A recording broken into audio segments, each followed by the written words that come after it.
सध्या गावाला खूप थंडी आहे आणि थंडीमध्ये इडल्या अशा फ्लपी अशा होत नाही, अशा निबार निबार होतात. तर इतक्या फ्लपी आणि इतक्या छान बिना सोडा, म्हणजे सोडा सुद्धा याच्यामध्ये घातलेला नाही, तर इतक्या छान इडल्या झाल्या. ह्या कशा बनवल्या ते आपण मी बघूया. काय करायचं, मी इथं उडदाची डाळ घेतली, सॉल्टेड उडदाची डाळ घेतली आहे आणि रेशनचा तांदूळ घेतलेला आहे. जर तुम्ही 4 वाट्या तांदूळ घेतलं तर 1 वाटी डाळ घ्यायची. तांदूळ हे इंद्रायणी वगैरे नसो, ज्या तांदळाचा भात चिकट होतो असं तांदूळ नाही घ्यायचं. हे मी रेशनचा तांदूळ घेतलेला आहे आणि हे सगळं छानपैकी धुवून घ्यायचं 1 ते 2 पाण्यामध्ये. चहा पावडरसाठी जो चमचा वापरला तितक्या चमच्याभर मी 2 चमचे याच्यामध्ये मेथी दाणे टाकले. मेथी दाणे टाकणं खूप गरजेचं आहे, त्यांनी फर्मेंट होण्यासाठी खूप मदत होते. आता हे 7 ते 8 तास हे भिजायला टाकायचं आहे दिवसभर आणि भिजल्यानंतर संध्याकाळी हे छानपैकी अजून एकदा दोनदा धुवून घ्यायचं आहे. आणि धुवून घेतल्यानंतर याच्यामध्ये एक अर्धी वाटी पोहे घ्यायचे आहे. पोहे पण छानपैकी धुवून घ्यायचे. ते 7 ते 8 मिनिटं ते भिजायला टाकायचे आहे आणि मग ज्यावेळेस तुम्ही दळायला घेता त्याच्यामध्ये थोडे थोडे पोहे ऍड करायचे आहे.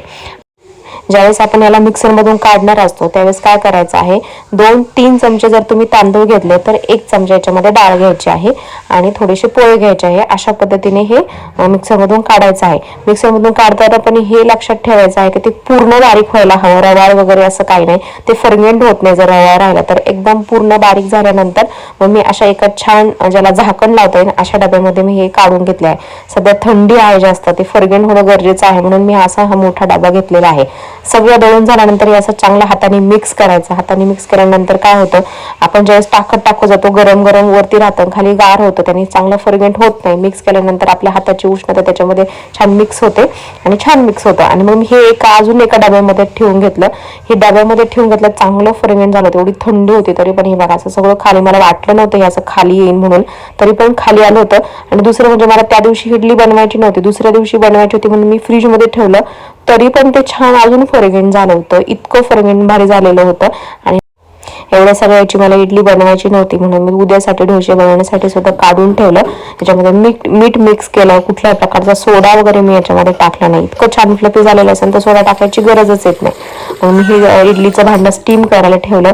स्टीम करायला हे भांडं आधी स्टीम करून घेतलं ना, इडली जशी आपण मिक्स करतो ना, पटकन आपण इडलीच्या भांड्यामध्ये टाकले ना तर इडली ही छान होते, म्हणजे ठोसर होत नाही, चांगली शिजली जाते पटक्यात आणि चांगली फुगते पण. अशा प्रकारे मी स्टीम करून घेतला आणि पटक्यात त्याच्यावरती ह्या इडल्या ठेवल्या. आता तुम्ही बघताय तर इतक्या छान फुगून वरती आलेल्या होत्या ना, बिना सोड्याच्या, कोणाला विश्वास पण बसणार नाही, इतक्या छान अशा फुगलेल्या होत्या.